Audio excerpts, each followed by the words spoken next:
अस्सलाम वालेकुम क्लास।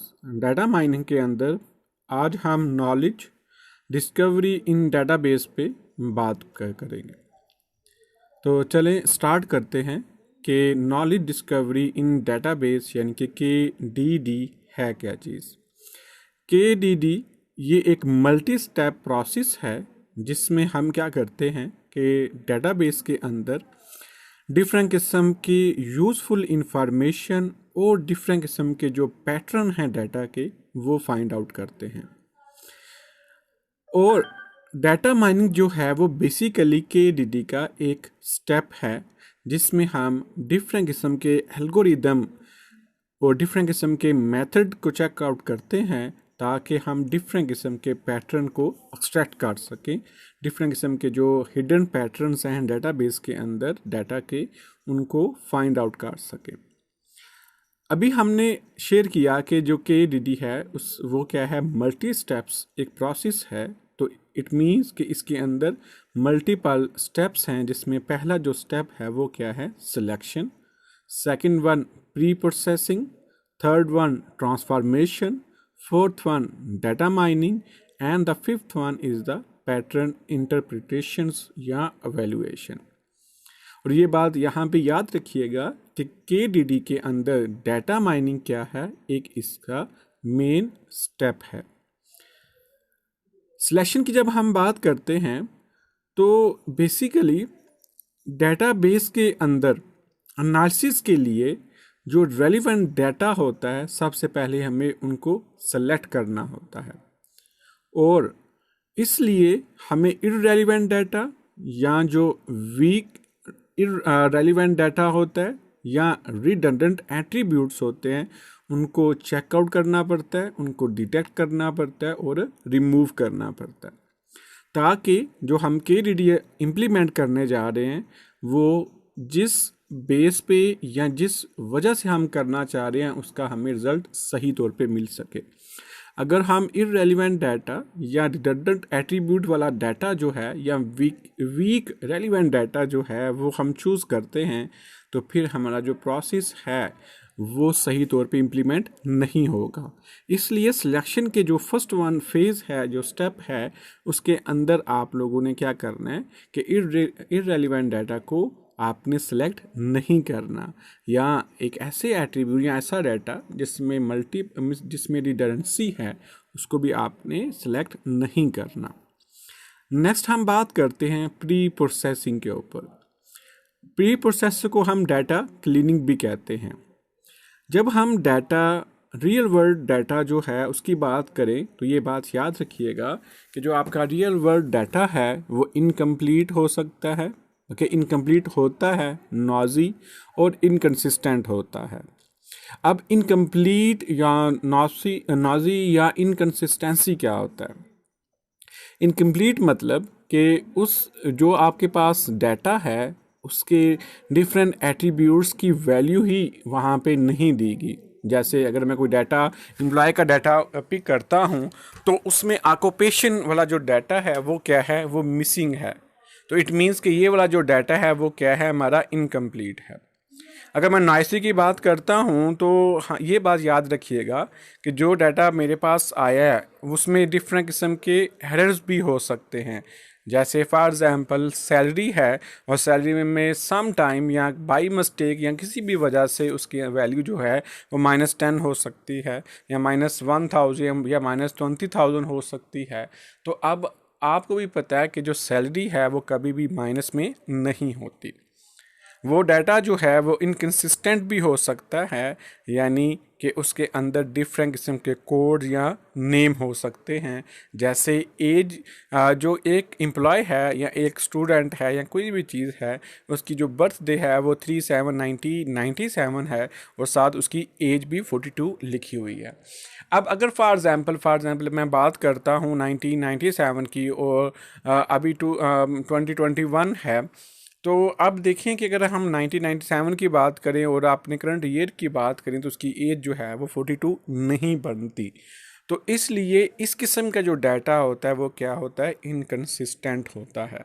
तो सिलेक्शन के बाद जो हमारा मेन टारगेट होता है कि हम अपना जो भी इनकम्प्लीट, नासी या इनकन्सिस्टेंस डाटा होता है उसको हम क्या करते हैं, रिमूव करते हैं, ताकि हमारे पास प्योर और कंप्लीट डाटा जो है वो हमारे पास आ सके। नेक्स्ट हम बात करते हैं ट्रांसफॉर्मेशन पे। ट्रांसफॉर्मेशन को हम डाटा इंटीग्रेशन भी कहते हैं।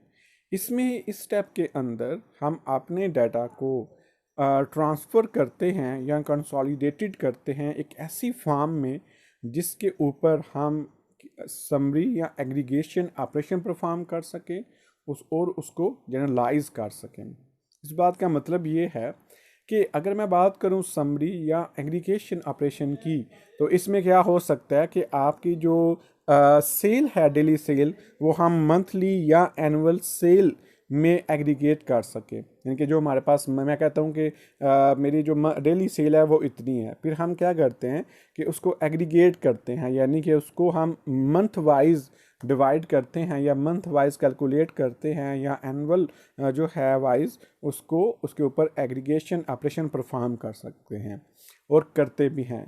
जनरलाइजेशन का मतलब क्या है? सिटी में बी जनरलाइज टू कंट्री और एज में be generalise to young, middle age etcetera. और हमारे पास जो सिटी का डाटा आ रहा होता है तो हम कंट्री के बेस पे उन सिटीज़ को के ग्रुप बनाते हैं, या हमारे पास एज के जो हैं वो ग्रुप बनाए जाते हैं, जिसमें हम बात करते हैं ये यंग है, ये मिडिल एज है, या ये सीनियर है। तो इसमें हमारे पास जो डाटा आ रहा होता है उसको हम डिफरेंट ग्रुप्स में डिवाइड कर देते हैं। जैसे अभी मैंने आप लोगों के साथ शेयर किया कि अगर मेरे पास डिफरेंट लोगों का डाटा आ रहा है तो मैं उसको एज के पॉइंट ऑफ व्यू से भी मैं उसको डिवाइड कर सकता हूँ, उसको मैं मैनेज कर सकता हूँ और उसके जो है उसको जनरलाइज कर सकता हूँ।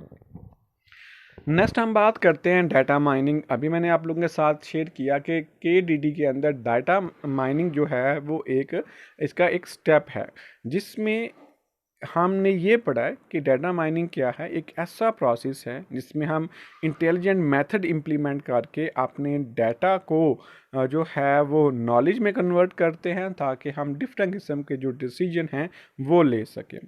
डाटा माइनिंग के अंदर, यानी डाटा माइनिंग डिपार्टमेंट जो है, ये डाटा माइनिंग जो फील्ड है वो हमें डिफरेंट किस्म के मेथड प्रोवाइड कर रही है, और ताकि हम इन मेथड्स को इम्प्लीमेंट करके अपने डिफरेंट किस्म के नॉलेज को क्रिएट कर सकें, जिसमें आपके पास न्यूरल नेट्स है, डिसीजन ट्री है एंड एसोसिएशंस है।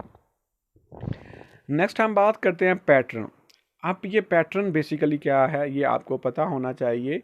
पैटर्न एक क्या है, अरेंजमेंट ऑफ रिपीटेड पार्ट्स, यानी कि हमारे पास कोई पार्ट्स हैं वो बार बार रिपीट हो रहे हैं, तो उनकी जो अरेंजमेंट है उसको हम क्या बोलते हैं कि ये क्या है, पैटर्न है।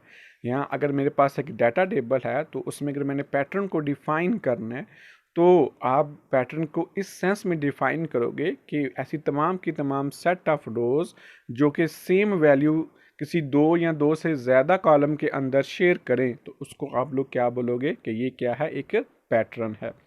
जैसे अगर यहाँ पे मेरे पास एक टेबल है जिसके अंदर मेरे पास जो 3 रोज़ हैं, रो 1, रो 2 और जो रो 3 है, अब ये सेम वैल्यू 2 कॉलम के अंदर शेप और कलर के अंदर शेयर कर रही हैं।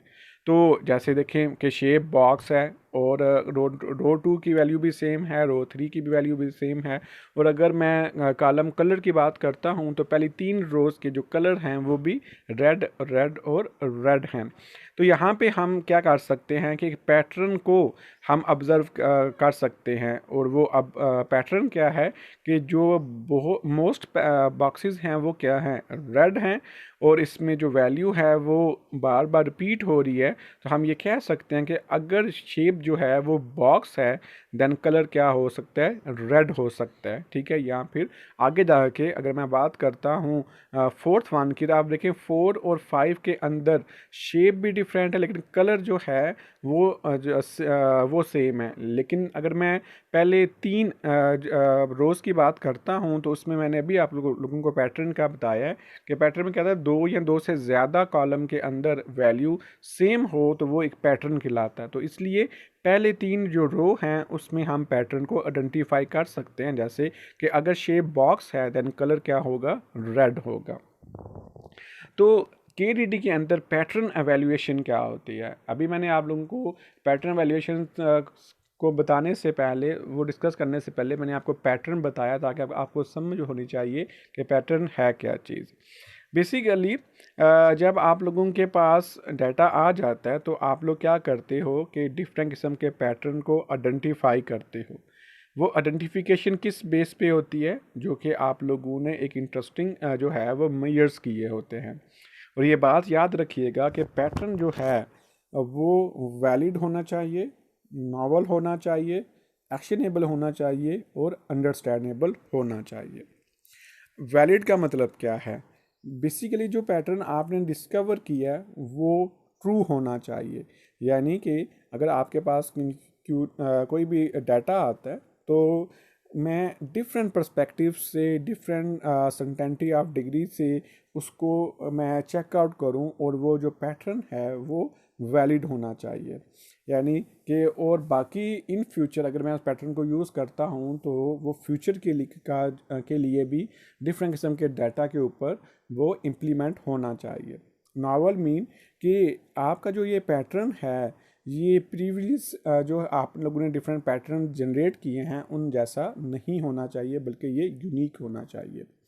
और एक्शनेबल मतलब कि ये जो पैटर्न है ये हमें किसी न किसी जो है पॉइंट की तरफ लेके जाना चाहिए। ये ना हो कि बेशक हमने पैटर्न क्रिएट कर लिया है, हमने आइडेंटिफाई कर लिया है, लेकिन ये पैटर्न हमें किसी भी पॉइंट की तरफ ना लेके जाए, सिंपल वो एक यूज़फुल जो है वो ना हो। तो इसलिए जब भी आप लोगों ने ये पैटर्न क्रिएट करना है, आइडेंटिफाई करना है, तो साथ ये भी देखना है कि क्या ये एक्शनेबल है, क्या ये यूज़फुल है, देन फिर आप उसको सेलेक्ट करोगे, अदरवाइज आप उसको इग्नोर करोगे।